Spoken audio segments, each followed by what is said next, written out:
Bon nombre considérable de réfugiés vivent dans un statut toléré en Allemagne, avec des conséquences très importantes. Malgré le rejet légal d'une demande d'asile, il existe beaucoup d'options pour obtenir un permis de séjour. Cependant, la complexité des réglementations nécessite généralement l'assistance d'un professionnel, c'est-à-dire un avocat, et ton implication dans les challenges pour y arriver. Salut, je suis Alain Safoipon de Apprendre l'asile en Allemagne. Aujourd'hui, nous avons un format un peu complexe avec une invitée qui arrive ce soir. Salut, moi c'est Jolie de l'immigration en Allemagne. Elle aussi, elle est dans les immigrations et c'est là que nous allons nous concentrer à deux pour vous faire ce format. Imagine avoir ta demande d'asile rejetée en Allemagne. Que se passe-t-il ensuite? Donc restez avec nous car on va vous dévoiler les 8 possibilités étonnantes pour se régulariser en Allemagne après un refus d'asile. La dernière va vous surprendre. Si tu passes ici pour ta première fois, je t'invite à liker, t'abonner et d'activer ta cloche de notification pour ne pas rater nos prochaines vidéos. En cas de rejet d'une demande d'asile par le BAMF ou d'une demande de permis de séjour par les autorités de l'immigration en Allemagne, il est possible d'engager une action en justice et, si nécessaire, de solliciter une protection juridique d'urgence.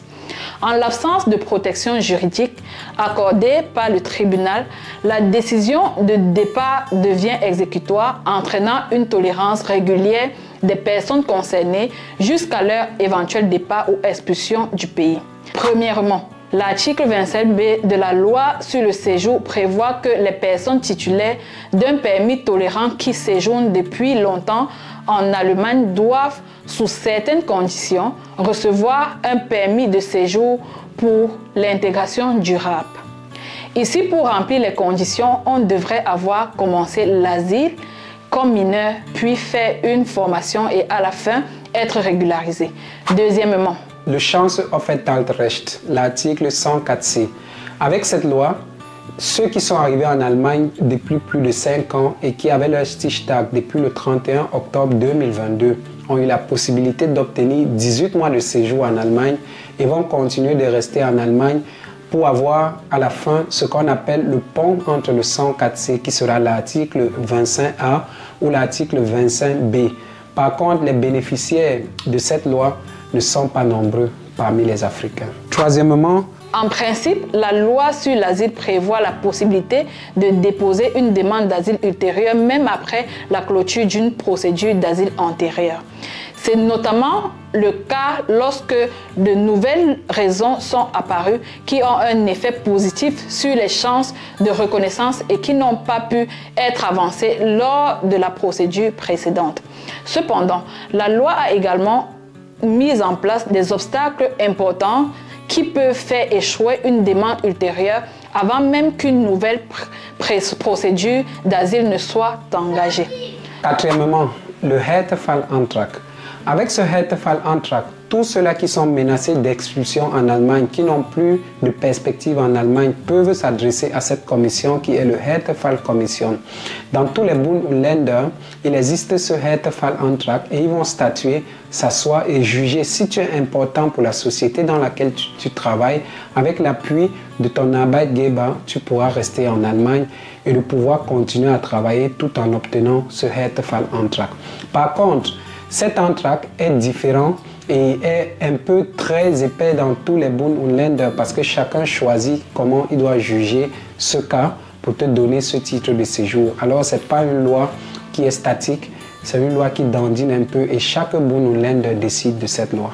Cinquièmement, si aucune des conditions surmentionnées ne semble pour le moment prometteuse, il vaut la peine d'examiner s'il existe au moins une possibilité d'éviter le risque aigu d'expulsion.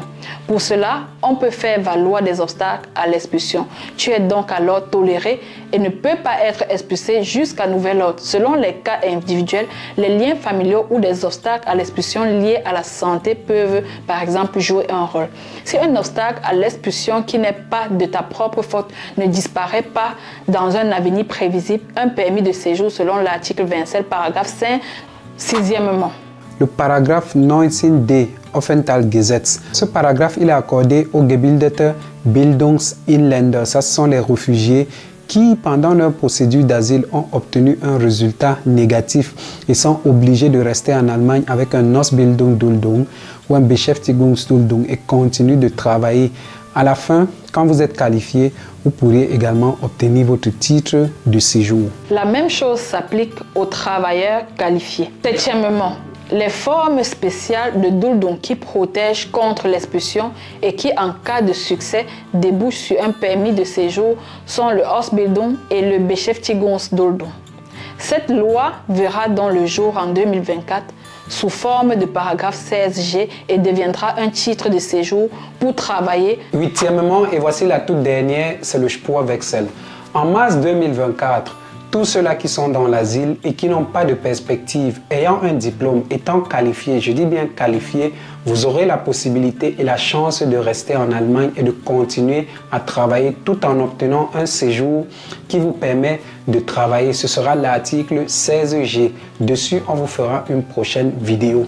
Et en dernière position, il y a ce qu'on appelle le Ausreiser et quitter le territoire. Parce que si sur tous les points qu'on a cités, tu ne retrouves aucun point qui te concerne, mon frère, il faut abandonner ce pays. Là, tu auras déchargé toutes tes possibilités de continuer à rester ici. Il n'y aura plus de perspective et si tu continues de rester, tu seras donc en danger.